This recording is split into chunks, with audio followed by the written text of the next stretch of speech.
Olá meninas, nosso terceiro dia de desafio da água, então para ter uma boa hidratação. No primeiro dia eu trouxe as quantidades mínimas que a gente precisa ingerir ao longo do dia para fazer todas as nossas funções que o organismo precisa. Ontem eu passei algumas receitinhas de água saborizada, então para quem tem certa dificuldade em tomar água, é interessante saborizar a água porque ela fica com um gostinho mais agradável. E para quem já toma normalmente, também a água saborizada ela traz muitos benefícios. Então alimentos como o gengibre com o abacaxi, além de ser antioxidantes, eles têm a questão de acelerar o metabolismo também, de ajudar a eliminar toxinas. A canela, junto com a maçã, além de dar um gosto bem saboroso, ele é um alimento termogênico, ele ajuda para quem tem a glicemia alta, então ele ajuda a fazer uma redução dessa glicemia. A gente tem o capim-limão aí que ele tem uma função na pressão arterial também, ele ajuda a diminuir. Então muitos alimentos, a melancia, que são diuréticos, então eles vão ajudar a eliminar essas toxinas e fazer a eliminação através da urina. Agora, hoje o que eu queria trazer para vocês são os sinais e sintomas que a gente apresenta quando a gente está desidratado, né? Ou seja, quando a gente está com menos água do que o nosso corpo precisa para fazer as suas funções. Então a gente sabe que o nosso corpo é composto aí no mínimo de 60% de água, então é 70%, 80% muitas vezes. Isso significa o quê? Que a gente precisa desse líquido, por isso ele tem que ser fracionado ao longo do dia para fazer toda a nossa circulação, ou seja, todo o benefício para levar oxigenação para todos os órgãos. Então vamos pensar que o sangue ele é composto de água. Quanto menos água você tiver no seu organismo, esse sangue ele vai estar mais lento, mais espesso. Então muitas das vezes essa canseira, essa tontura que você tem é falta de hidratação. Muitas vezes problemas com perda de peso também tá ligado à desidratação, cãibras, questões auditivas, às vezes aquele zumbido no ouvido também tá ligado com uma desidratação.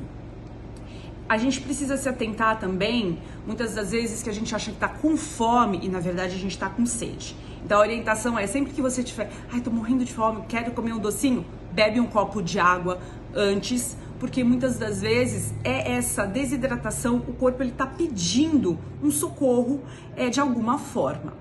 Uma coisa que a gente tem que se atentar é que a gente não pode ter o parâmetro para beber água pela sede. Por quê? Quando a gente está com sede, significa que o nosso corpo já está desidratado. Quando a boca tá seca, tá esbranquiçada, significa que tá super desidratado. Então, a questão de hidratação, ela tem que estar ligada a hábitos. Muitas das vezes a gente precisa colocar um alarme lá no celular de tempos em tempos para lembrar que a gente precisa tomar água. Porque dependendo do ambiente onde a gente fica, se a gente está na rua, no calor, tá suando muito, automaticamente você vai beber água. Mas muitas vezes você está dentro de uma sala, num ar-condicionado, numa atividade que tira o seu foco, muitas das vezes você passa o dia inteiro sem beber água. Às vezes bebe um copinho só. Então a importância de ser um hábito beber água. Quando a gente começa a envelhecer, a gente começa a perder músculo. Com isso, diminui a quantidade de líquido do corpo. Muitas das vezes, você pode perceber que o idoso, ele não sente sede. Por quê? Porque tem a ver também com essa quantidade de massa muscular no corpo. Por isso que a gente não pode ter parâmetro à sede. E a gente tem que começar agora com esse hábito, para não chegar, quando a gente tiver mais idade, com problemas que muitos idosos têm, porque eles não tomam água. Então, eles têm muita questão também do cansaço, da fadiga, dessa tontura, porque está ligado a uma desidratação.